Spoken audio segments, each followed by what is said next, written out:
దేవుడు చెప్పని విషయాలను మనం పాటించడం ఎంత మాత్రం దేవునికి ఇష్టం ఉండదో. దేవుడు చెప్తే చేయండి. ఇబ్బంది లేదు. మీకేంటి నేనే ఇక్కడ పెద్ద ట్రీ పెడదును. చర్చి పైన పెద్ద స్టార్ ఎడదును. వేస్ట్ అయ్యి. దాని వెనకాల ఎంత వ్యాపారం జరుగుతుంది. పోనీ వ్యాపారం చేసుకున్నాం పోనీ మన క్రైస్తవులంటే ఒక్కడుండడు. అందరూ అన్యులే. అంటే మన క్రిస్మస్ పండగనే బేస్ చేసుకొని ఎంతమంది వ్యాపారం చేస్తున్నారు. పోనీ స్టార్‌ల మీద, చెట్ల మీద మనోళ్ళే. క్రైస్తవులు ఒప్పుకుంటున్నారా?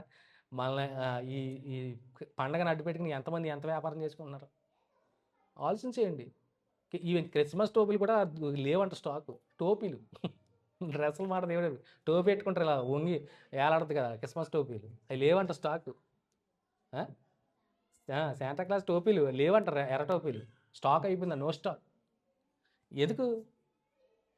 అసలు ఆయనే లేడు బైబిల్‌లో. శాంటా క్లాజే లేడు. చెప్పాను. సెయింట్ నికోలస్ గురించి మంచి వ్యక్తి, ధనికుడు. చిన్నతనంలో తల్లిదండ్రులు పోగొట్టుకున్నవాడు. క్రీస్తు పట్ల అమితమైనటువంటి సేవా దృక్పథం, ప్రేమ కలిగినవాడు. 270లో క్రీస్తు శకంలోనే.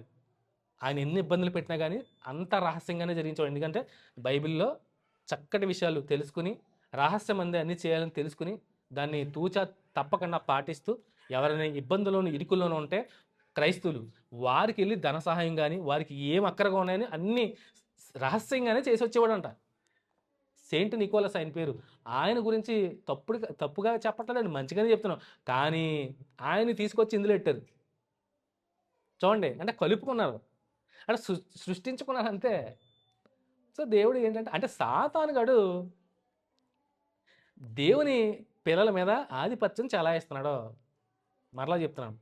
సాతానుగాడు దేవుని పిల్లల మీద ఆధిపత్యం అంటే పై చేయి సాధించడానికే విశ్వాసులందరినీ విశ్వాస భ్రష్టులు చేయడానికి ఇలాంటి వాటిని తీసుకొస్తున్నాడు. సంఘంలోకి చొరపెడుతున్నాడు. అన్నీ చొప్పిస్తున్నాడు. శాంటా క్లాసు, స్టార్లు, ట్రీలు, ఈ క్యారల్స్, కొవ్వొత్తులు, వెలిగింపులు, ఈ క్యాండిల్ సర్వీసు ఇవన్నీ ఏంటి అసలు నిజంగా. వారు కూడా చేసేవారు. ఇజ్రాయేల్ కూడా ఈ 7 పండుగల్లో కూడా ఒక పండగలో ప్రాయశ్చిత్త దినం అనుకుంటా. నేను ఈ బుక్‌లో చూసాను. చిత్త దినంలోనే దీపాలు వెలిగించేవారంట. అది నేటి దీపావళికి సాదృశ్యంగా దీపాలు పెడతారాళ్ళు. దానికి సాదృశ్యంగానే రిలేటెడ్‌గానే ఉంది. ఈ పుస్తకంలో కూడా అదే మ్యాటర్ రాశాడు. ఇజ్రాయేల్ కూడా ప్రాయశ్చిత్త దినంలోనే దీపాలు వెలిగించేవారు. కొవ్వొత్తులు, క్యాండిల్. మన ఇప్పుడు కొవ్వొత్తులున్నాయి. ఆ రోజుల్లో నూనేసి దీపాలు వెలిగించేవారు.